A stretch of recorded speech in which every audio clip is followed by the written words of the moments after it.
اولاد ابراہیم کی دو شاخوں یعنی بنی اسماعیل اور بنی اسرائیل کے ساتھ اللہ کا قانون یہ رہا کہ اگر وہ فرمانبرداری کرتے تو خدا کی رحمت انہیں دنیا میں نوازتی اور نافرمانی کرتے تو دنیا میں قومی حیثیت میں سزا پاتے۔ بنی اسرائیل کو اپنی تاریخ میں اپنے جرائم کی پاداش میں دو دفعہ عظیم تباہیوں کا سامنا بطور سزا کرنا پڑا۔ ایک دفعہ عراق کے بادشاہ بخت نصر کے ہاتھوں اور دوسری دفعہ رومی جنرل ٹائٹس کے ہاتھوں ان پر تباہی نازل کی گئی۔ اسی طرح امت مسلمہ کو بھی ان کے جرائم کی بنا پر دو دفعہ بڑے پیمانے پر سزا دی گئی۔ ایک دفعہ تاتاریوں کے ہاتھوں اور دوسری دفعہ یورپی اقوام کے ہاتھوں انہیں تباہی اور غلامی کی ذلت کا سامنا کرنا پڑا۔ اس سزا کے ساتھ جب کبھی وہ توبہ اور رجوع کرتے تو ان پر حکومت و انعامات کے دروازے کھل جاتے۔ اس کی ایک مثال وہ تھی جب تاتاریوں کے ہاتھوں مکمل تباہی کے بعد مسلمانوں نے ان تک اسلام کا پیغام پہنچایا تو تھوڑے ہی عرصے میں برباد شدہ مسلمان دوبارہ دنیا کی عظیم سپر پاور بن گئے، مگر افسوس کہ لوگوں نے سزا و جزا کے اس کھلے ہوئے معاملے کو دیکھ کر بھی قیامت کی سزا و جزا کی حقانیت کو سنجیدگی سے نہیں لیا۔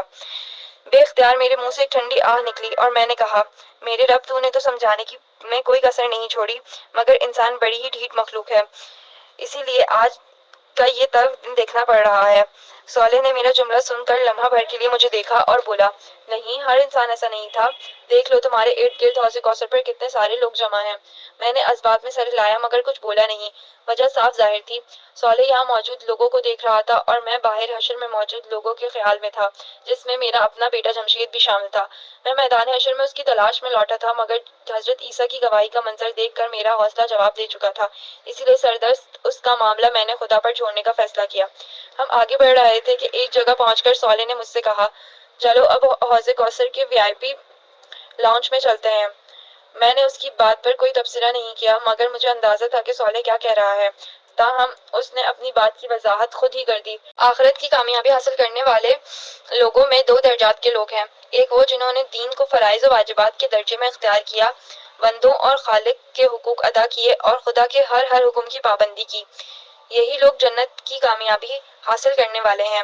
ان میں سے کچھ لوگ وہ تھے جنہوں نے فرائض سے بڑھ کر قربانی کے مقام پر دین کو اختیار کیا، بدترین حالات اور مشکل ترین مواقع پر صبر و استقامت کا ثبوت دیا، نیکی اور خیر کے ہر کام میں سبقت اختیار کی، ہر حال میں حق کو اختیار کیا اور اس کے لیے ہر قیمت دی، خدا کے دین کی نصرت، اس کی نفل عبادات، اس کے بندوں پر خرچ کرنا اور ان کی خدمت کو اپنی زندگی بنا لیا، یہی وہ لوگ ہیں جو آج آخرت کے دن وی آئی پیز میں شامل کیے جائیں گے۔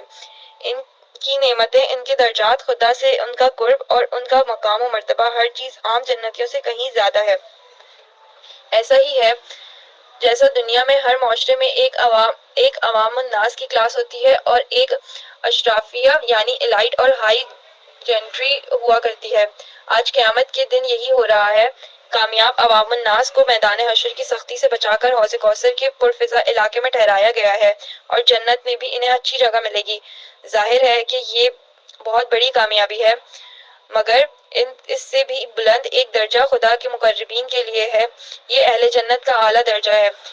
اس کی حقیقت تو جنت میں داخلے کے بعد ہی سامنے آئے گی، لیکن کوثر کے پاس بھی یہ اہتمام کیا گیا کہ اعلیٰ درجے کے اہل جنت کی اقامت گاہ الگ بنائی جائے۔ ہم وہیں جا رہے ہیں۔ وہ لمحہ بھر کے لیے ٹھہرا اور میری آنکھوں میں غور سے دیکھتے ہوئے کہنے لگا، کیونکہ ہمارا عبداللہ عام اہل جنت میں سے نہیں بلکہ ایک سردار اور ہر اعلیٰ مقام کا حقدار ہے۔ میں نے اس کی بات سن کر اپنا سر جھکا دیا۔ ہم ایک ایسی جگہ داخل ہوئے جہاں کا حسن شاید الفاظ کی گرفت میں نہیں آ سکتا تھا۔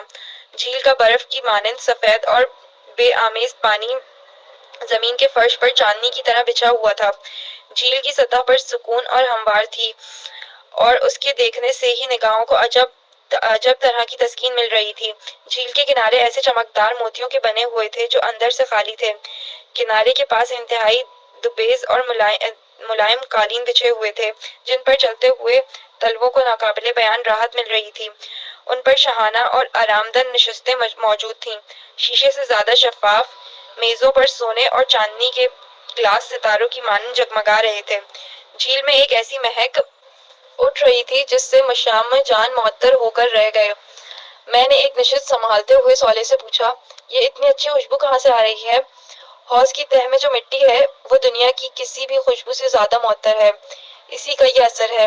صالح نے جھیل سے ایک گلاس بھرا اور میرے سامنے رکھتے ہوئے کہا، مزے کرو۔ میں نے ایک گھونٹ لیا۔ دنیا میں میں نے اس کی صرف تشبیہات سنی تھی، دودھ، شہد وغیرہ، مگر یہ سب ان سب سے کہیں زیادہ بہتر مشروب تھا۔ اگرچہ میں پہلے بھی جام کوثر پی چکا تھا، مگر اس ماحول میں پینے کا مزہ ہی کچھ اور تھا۔ باہر محشر میں سخت اور چلچلاتی دھوپ تھی، مگر یہاں شام کو کے جھٹپنے کا منظر تھا۔ ٹھنڈی خنک اور سبک ہوا چل رہی تھی، بالکل سورج ڈوبنے سے پہلے کا ماحول محسوس ہوتا تھا۔ سفید آسمان پر شفق کی سی لالی چھائی ہوئی تھی۔ یہ شفق کہیں گہری سرخی تھی، کہیں نارنجی اور کہیں زرد۔ آسمان کے یہ رنگ جھیل کے سفید پانی پر اپنا عکس یوں پھیلائے ہوئے تھے کہ گویا کوئی گوری چٹی دوشیزہ سر پر رنگ برنگا دوپٹہ پھیلائے ہوئے ہو۔ بلا شبہ یہ ایک انتہائی دلکش اور خوبصورت منظر تھا۔ میں نے اپنے ارد گرد نظر ڈالی، مجھے یہ بالکل کسی پکنک پوائنٹ کا منظر لگ رہا تھا۔ لوگ ٹولیوں میں تنہا تنہا اور اپنے اہل خانہ کے ہمراہ اس جھیل یا حوض کے کنارے کھڑے اور بیٹھے اور آپس میں خوش گپیاں کر رہے تھے۔ سب لوگ بے حد خوش اور مسرور نظر آتے تھے۔ ان کے چہروں پر پھیلا سکون اور اطمینان یہ بتانے کے لیے کافی تھا کہ ان لوگوں نے پالا مار لیا ہے۔ یہ موت، دکھ، بیماری، غم اور تکلیف کے ہر امکان سے دامن چھڑا کر ابدی اور سچی خوشی کے بحر میں ناپید کنارے کے سامنے آ کھڑے ہوئے ہیں۔ ختم نہ ہونے والی کامیابی، ماند نہ پڑنے والی خوشی، کم نہ ہونے والی لذتیں، فنا نہ ہونے والی زندگی اور واپس نہ لی جانے والی آسائشیں آج ان کے قدموں میں تھیں۔ کتنی کم محنت کر کے کتنا زیادہ صلہ ان لوگوں نے پا لیا تھا۔ اس کامیابی کا جشن مناتے ہوئے ان کے قہقہ کی آوازیں دور دور تک سنی جا رہی تھیں۔ ان کے چہروں کی مسکراہٹیں ہر طرف بہار بن کر چھا رہی تھیں۔ انہیں دیکھ کر مجھے اپنی بیوی بچوں کا خیال آیا۔ صالح نے میرا خیال میرے چہرے پر پڑھ لیا۔ وہ بولا، آؤ چلو، لگے ہاتھوں تمہیں تمہارے گھر والوں سے بھی ملوا دیتے ہیں۔ انہیں بھی یہیں بلوا لیا گیا ہے۔ مجھے سب سے پہلے لیلی نے دیکھا۔ وہ باقی گھر والوں کے ساتھ حوض کے کنارے پر ایک نشست پر بیٹھی تھی، مگر شاید اس کی متلاشی نگاہیں مجھے ہی ڈھونڈ رہی تھیں۔ اس نے مجھے دور سے دیکھ لیا تھا۔ وہ نشست سے اٹھی اور دوڑتی ہوئی میرے پاس آئی اور مجھ سے لپٹ گئی۔ وہ کچھ بول ہی نہیں رہی تھی، بس روئے جا رہی تھی۔ میں دیر تک اس کا کندھا تھپکاتا رہا، پھر میں نے اسے خود سے جدا کیا اور اس کی شکل دیکھنے لگا۔ میں نے آخری دفعہ جب اسے میدان حشر میں دیکھا تھا تو وہاں وہ بہت بدحال تھی، مگر اب میری بیٹی پریوں کی مانند حسین لگ رہی تھی۔ اسے یوں دیکھ کر میں نے بے اختیار اللہ تعالیٰ کی اس رحمت کا شکریہ ادا کیا جس کی بنا پر آج وہ مجھ سے آ ملی تھی۔ میں نے اس سے کہا، لیلی، مصیبت اور تکلیف کے دن ختم، اب خوشی اور راحت ہمیشہ تمہارا مقدر رہے گی۔ اتنے میں باقی لوگ بھی میرے پاس آ چکے تھے۔ میری دیگر دو بیٹیاں عارفہ اور عالیہ دونوں ہمیشہ کی طرح خوبصورت لگ رہی تھیں، جبکہ میرا چھوٹا بیٹا انور اپنی ماں کا ہاتھ پکڑے کھڑا تھا۔ میں نے سارے بچوں کو گلے لگایا، پھر ان سے کہنے لگا، میرے بچوں، مجھے تم پر فخر ہے۔ تم نے دنیا کی رنگینیوں کے اوپر اپنے رب کے وعدوں کو ترجیح دی۔ تم نے حقیر دنیا کے عارضی فائدوں کو چھوڑ کر ہمیشہ کی زندگی کا انتخاب کر لیا۔ آج تمہاری ابدی کامیابی کا دن ہے۔ آؤ اس دن کی کامیابی کا آغاز جام کوثر کے ساتھ پی کر کریں۔ یہ کہتے ہوئے میں قریب موجود ایک نشست پر بیٹھ گیا۔ باقی لوگ بھی میرے ارد گرد بیٹھ گئے۔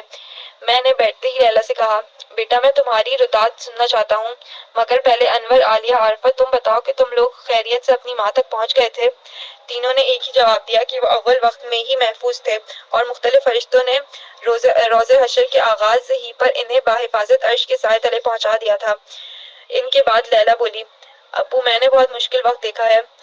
میں سور کی آواز سن کر جب قبر سے نکلی تو عجیب وحشت کا عالم تھا۔ سب لوگ ایک ہی سمت بھاگے جا رہے تھے۔ اس وقت سب پر خوف و دہشت اور پریشانی کا عالم تھا، اور کوئی کسی کو نہیں دیکھ رہا تھا اور نہ کسی کو اپنی بے حجابی کی پرواہ تھی۔ میں نے آپ سب لوگوں کو بہت تلاش کیا، مگر آپ لوگوں کا کوئی اتا پتہ نہ تھا۔ لاچار ہو کر میں بھی اسی سمت دوڑنے لگی جس سمت سب لوگ بھاگے جا رہے تھے۔ خبر نہیں اس حال میں مجھے چلتے چلتے کتنا وقت گزر گیا۔ لگتا تھا کہ ہر کسی کو ایک منزل پر پہنچنے کا جنون سوار ہے۔ لوگ دہشت زدہ تھے، پریشان تھے، مگر مجبور تھے کہ ایک ہی سمت بھاگتے چلے جائیں۔ میں نے اس کی بات کاٹ کر کہا، یہ سورہ اسرافیل کا اثر تھا کہ ہر شخص میدان حشر کی طرف دوڑنے پر خود کو مجبور پاتا تھا۔ لوگ دنیا کے کسی حصے میں بھی تھے، مگر سب کا رخ ایک ہی سمت کر دیا گیا تھا۔ جی ہاں ابو، آپ ٹھیک کہہ رہے ہیں، سب لوگ ایک ہی سمت میں جا رہے تھے۔ چلتے چلتے میرے پاؤں میں چھالے پڑ گئے، ان سے خون نکلنے لگا، تھکان سے جسم ٹوٹ رہا تھا، مگر اندر کوئی چیز تھی جو رکنے نہیں دیتی تھی۔ پیاس کے مارے حالت خراب تھی، مگر پانی کا قطرہ تک کہیں نہ تھا۔ بلا کی گرمی تھی، مگر کہیں کوئی درخت اور سایہ نہ تھا۔ ابو، سارے راستے سوائے چٹیل میدان کے کچھ نہیں ملا۔ پہاڑ، دریا، سمندر، درخت، کھائی، غرز، نہ کوئی غرض کے نہ کوئی نشیب تھا نہ فراز۔ کیا بتاؤں کیسا اذیت ناک سفر تھا۔ دنیا ہوتی تو میں تھک کر گر جاتی مر جاتی، مگر یہاں تو نہ گرنا نصیب میں تھا نہ مرنا، ناچار دوڑتی رہی۔ پھر کیا ہوا؟ انور نے تعسف آمیز لہجے میں دریافت کیا۔ اسی طرح چلتے چلتے نہ جانے کتنے عرصے میں میدان حشر تک آ پہنچی، مگر یہاں ایک دوسری مصیبت انتظار کر رہی تھی۔ ہر جگہ عجیب خوفناک فرشتے گھوم رہے تھے، ان کی شکل دیکھ کر ہی ڈر لگ رہا تھا۔ میرے ساتھ تو انہوں نے کچھ نہیں کیا مگر دوسروں کو بے دردی سے مار رہے تھے، مگر مار پیٹ کا یہ منظر دیکھ کر ہی میری جان نکلی جا رہی تھی۔ آسمہ تمہیں کہاں ملی؟ میں نے دریافت کیا۔ وہ بھی میدان حشر میں مجھے ایک جگہ روتی بلکتی مل گئی۔ ابو وہ بڑے ناز و نام میں پلی ہوئی لڑکی تھی، اسے دیکھ کر تو میں اپنی تمام تکلیفیں بھول گئی۔ اس کے بعد ہم دونوں ساتھ ساتھ رہے کہ کچھ حوصلہ بلند رہے، مگر آپ سے ملنے کے بعد اس کا حوصلہ اور نجات کی امید بالکل دم توڑ گئی۔ عالیہ نے پوچھا، آخری دفعہ وہ تمہیں کہاں ملی تھی؟ جب سجدے کا حکم ہوا تھا تو میں سجدے میں چلی گئی تھی۔ اس وقت وہ میرے برابر میں تھی مگر وہ سجدے میں نہیں جا سکی۔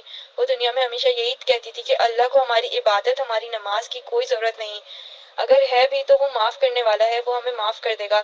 وہ روزہ یہ کہہ کر چھوڑتی تھی کہ میری خوبصورت جلد خراب ہو جائے گی۔ تم سجدے سے اٹھی تو وہ کہاں تھی؟ عارفہ نے پوچھا۔ وہ میرے برابر ہی میں تھی، مگر جب اللہ تعالیٰ نے حکم دیا کہ ہر 1000 میں سے 999 لوگوں کو الگ کیا جائے تو فرشتے اسے گھسیٹتے ہوئے میرے پاس سے لے گئے، پھر مجھے حساب کتاب کے لیے اللہ تعالیٰ کے حضور پیش کر دیا گیا۔ وہاں کیا ہوا؟ اس دفعہ نائمہ نے دریافت کیا۔ مجھے تو لگ رہا تھا کہ اب اللہ تعالیٰ میرے نام اعمال میرے بائیں ہاتھ میں پکڑا کر مجھے عذاب کے فرشتوں کے حوالے کر دیں گے، مگر میں قربان جاؤں اپنے رب کی رحمت کے، اس نے بڑا کرم کیا۔ مجھ سے ایمان عبادات کے متعلق سوال ہوئے۔ میں نے بتا دیا کہ میں نے ہر بات پر ایمان رکھتی ہوں اور ساری عبادات بھی کرتی ہوں۔ پھر موٹے موٹے اخلاقی معاملات، صلہ رحمی اور حقوق العباد کا سوال ہوا۔ میں نے ان کا جواب بھی دے دیا۔ اس کے بعد مجھے یہ اندیشہ ہوا کہ اللہ تعالیٰ عام زندگی میں کی جانے والی نافرمانی اور گناہوں سے متعلق متعین سوال نہ کر لیں، لیکن اس کے بعد انہوں نے مجھ سے کوئی سوال ہی نہیں کیا۔ اس پر میں نے کہا، لیلا بیٹا، اگر اللہ تعالیٰ تم سے اگلا سوال کر لیتے تو تم ماری جاتی۔ وہ جس کو معاف کرنے کا فیصلہ کر دیتے ہیں اس سے کوئی ایسا سوال نہیں کرتے جس کا جواب نفی میں آنا یقینی ہو۔ یہ کام صرف ان لوگوں کے ساتھ ہوتا ہے جن کو پکڑنا مقصود ہوتا ہے۔ انہوں نے تم سے صرف وہ پوچھا جس کا صحیح جواب تمہارے نام اعمال میں موجود تھا، باقی تمہارے گناہ اگرچہ نام اعمال میں موجود تھے مگر انہوں نے جان بوجھ کر نظر انداز کر دیے۔ ہاں ابو، انہوں نے ایک بات مجھ سے آخر میں کہی، وہ یہ کہ تم عبداللہ کی بیٹی ہو، تمہیں اس کے ساتھ ہی ہونا چاہیے۔ اس کے بعد انہوں نے فرشتوں سے کہا کہ اس کا نام اعمال دائیں ہاتھ میں دے کر اس کو اس کے گھر والوں کے پاس بھیج دو۔ اس وقت میری خوشی کا جو عالم تھا اسے میں بیان نہیں کر سکتی۔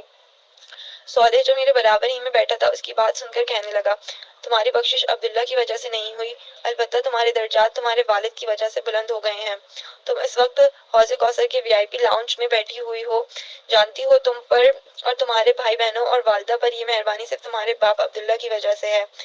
یہ اللہ تعالیٰ کی خصوصی عنایت ہے کہ کامیاب لوگوں میں سے جس شخص کا درجہ سب سے بلند ہوگا اس کے قریبی اعضاء کو اللہ تعالیٰ اس کے ساتھ جمع کر دیں گے۔ اس پر عالیہ نے کہا، جبھی ہم بھائی بہنوں کے خاندانوں کے کسی فرد کو یہاں آنے کی اجازت نہیں ملی، صرف ہم بہن بھائیوں اور امی کو فرشتوں نے یہاں آنے دیا ہے۔ باقی لوگ بھی یہاں ہیں مگر انہیں پیچھے ٹھہرایا گیا ہے۔ یہ سن کر نائمہ کے چہرے پر کرب کے گہرے آثار طاری ہو گئے۔ اس کے اندر کی ماں بولی، سوائے جمشید کے۔ یہ بات سن کر ایک خاموشی چھا گئی۔ آخر انور نے خاموشی کے اس پردے کو یہ کہہ کر توڑا، ابو، مجھے تو آپ کے استاد فرحان صاحب کی اس تحریر نے بچا لیا جو میں نے آپ سے اکثر سنی تھی۔ اس تحریر کو میں نے اپنی زندگی بنا لیا تھا۔ عارفہ بولی، بھائی وہ تحریر کیا تھی، ہمیں بھی سنائیں۔ انور نے آنکھیں بند کی اور بولنے لگا، ہمارے دور کے مصلحین لوگوں کے اندر سے ترقی کی اس فطری خواہش کو ختم کرنا چاہتے ہیں، جبکہ خدا ایسا نہیں کرتا۔ وہ یہ چاہتا ہے کہ اس خواہش کا رخ دنیا کے بجائے آخرت کی طرف مڑ جائے۔ دنیا کی اشرافیہ اور اہل ثروت گروہ میں شامل ہونے کے بجائے لوگوں میں یہ خواہش پیدا ہو جائے کہ وہ خدا کے مقربین اور جنت کے اشرافیہ میں شامل ہوں۔ آپ پورے قرآن کی دعوت پڑھ لیں، وہ اس کے سوا انسان میں کوئی ذہن پیدا نہیں کرنا چاہتا۔ قرآن کے اولین مخاطبین صحابہ اکرام اسی ذہن کی حامل ہستیاں تھیں۔ ابو بکر و عمر کا انفاق، عبد الرحمن و عثمان کی سخاوت اور علی و بوذر کی سادگی آخرت پر اسی ایمان کے مختلف مظاہر تھے۔ آخرت پر ایمان آدمی میں جو تبدیلی لاتا ہے اسے سمجھنے کے لیے قرآن کی اس آیت کا ملاحظہ فرمائیں، تم لوگوں کو جو کچھ بھی دیا گیا ہے وہ محض دنیا کی زندگی کا سامان ہے اور اس کی زینت ہے، اور جو کچھ بھی اللہ کے پاس ہے وہ اس سے بہتر اور باقی تر ہے۔ کیا تم لوگ عقل سے کام نہیں لیتے؟ بھلا وہ شخص جس سے ہم نے اچھا وعدہ کیا اور وہ اسے پانے والا ہو کبھی اس شخص کی طرح ہو سکتا ہے جسے ہم نے صرف حیات دنیا کا سر و سامان دے دیا ہو اور پھر وہ قیامت کے دن سزا کے لیے پیش کیا جانے والا ہو؟ سورہ القصص آیت نمبر 60 to 61۔ آپ اندازہ کریں کہ جس شخص کے دل میں صرف اس ایک آیت کا پکا یقین ہو اس کی زندگی کس طرح گزرے گی؟ ایسا شخص مال کماتے وقت خدا کی اس نافرمانی کا خطرہ نہیں مول لے سکتا جس کا نتیجہ جہنم کی آگ ہے۔ اس کے مال کا بہتر مصرف اپنی ضروریات پوری کر کے آخرت کی ابدی اور زیادہ بہتر زندگی کی آرائش و زیبائش ہوگی۔ وہ دنیا میں کسی بھی نعمت کے حصول کے لیے آخرت کو کبھی خطرے میں نہیں ڈالے گا۔ وہ دنیا کے گھر سے پہلے آخرت کے گھر کی فکر کرے گا اور دنیا کی گاڑی سے پہلے آخرت کی سواری کا سوچے گا۔ اخلاق باختہ عورتوں کی آریاں اور نیم آرائیاں وجود پر نگاہ ڈالنے کی وقتی لذت کے لیے وہ ان حوروں سے محرومی گوارا نہیں کرے گا جن کا چاند چہرہ حسن دلکش اور ابدی شباب کبھی نہیں ڈھلے گا۔ گھر والوں کی ضروریات اور خواہشات اسے کبھی کسی ایسے راستے پر نہیں لے جا سکتی جو آخرکار جہنم کی دہلیز تک جا پہنچتا ہو۔ بیوی بچوں سے اس کی محبت اسے مجبور کرے گی کہ وہ انہیں بھی جنت کے راستوں کا مسافر بنائے، ان کی تربیت کرے، انہیں وقت دے، انہیں بتائے کہ جینا تو صرف آخرت کا جینا ہے، کامیابی تو صرف جنت کی کامیابی ہے، یہ دنیا دھوکے کی ٹٹی ہوئی کے سوا کچھ نہیں ہے۔ جہاں ہم سے پہلے بھی بے گنتی لوگوں کا امتحان ہوا اور ہمارا بھی امتحان ہو رہا ہے۔ چند برسوں کی بات ہے، نہ ہم رہیں گے نہ امتحان کے یہ صبر آزما لمحے۔ کچھ ہوگا تو خدا کی رحمت ہوگی، اس کی جنت ہوگی، ختم نہ ہونے والی نعمتیں ہوں گی، عزت و اکرام کی رافتیں ہوں گی، لہجوں میں وقار ہوگا، چہروں پر نکھار ہوگا، صالحین کی پاکیزگی قربت ہوگی، دوست احباب کی پرلطف صحبت ہوگی، ہیرے جواہرات کے محلات ہوں گے، مشک و عنبر کے باغات ہوں گے، سندس و حریر کی آرائش ہوگی، یاقوت و مرجان کی زیبائش ہوگی، دودھ و شہد کی نہریں ہوں گی، مائے مصفا کی لہریں ہوں گی، سونے چاندی کے شجر ہوں گے، آب و شراب کے ساغر ہوں گے، فرشتوں کے سلام ہوں گے، مرغ و ماہی کے طعام ہوں گے۔ غرض عیش و سرور اور حور و خدام کی یہ ابدی دنیا، آب و شراب اور قصر و خیام کی یہ ابدی دنیا، جاہ و حشم اور لذت و انعام کی یہ ابدی دنیا، چین و سکون اور لطف و اکرام کی ابدی دنیا، وہ دنیا ہوگی جہاں کوئی دکھ نہ ہوگا، کوئی غم نہ ہوگا، کوئی مایوسی نہ ہوگی، کوئی پچھتاوا نہ ہوگا اور کوئی محرومی نہ ہوگی، کوئی محدودیت نہ ہوگی۔ بد نصیب وہ نہیں ہے جسے فانی دنیا نہیں ملی، بد نصیب وہ ہے جسے یہ ابدی دنیا نہیں ملے گی۔ اس آخری بات پر انور کی آواز بھر آئی۔ اسے شاید اپنے بھائی جمشید کا خیال آ گیا تھا، مگر اسے معلوم نہ تھا کہ اس نے یہ تحریر سنا کر میرے لیے جمشید کے صدمے کے ساتھ اپنے استاد فرحان صاحب کا صدمہ بھی جمع کر دیا ہے۔ میں نے دل میں سوچا، شاید میدان حشر میں بھی ہمیں کچھ نہ کچھ غم دیکھنے ہی ہیں۔ یہ صرف جنت ہی ہے جہاں داخلے کے بعد ہر غم اور ہر پریشانی ہمیشہ کے لیے ختم ہو جائے گی۔